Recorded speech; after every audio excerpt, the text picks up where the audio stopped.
Hi అండి, ఇదిగోండి చూడండి. మధ్యాహ్నం 11:30 అయింది. ఇప్పుడైతే పేను ముందు కొడుతున్నాము. అది అమలాపురం నుంచి వచ్చిందండి ముందు.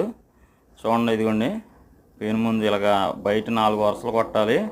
మళ్ళీ లోపల మేతకర్రలు కాడ వరుస తిరగాలి. ముందర గట్టోర తిరగాలండి. ఎక్కువ పేను ముందు అన్నది ఎందుకంటే గట్టోర ఉంటుంది.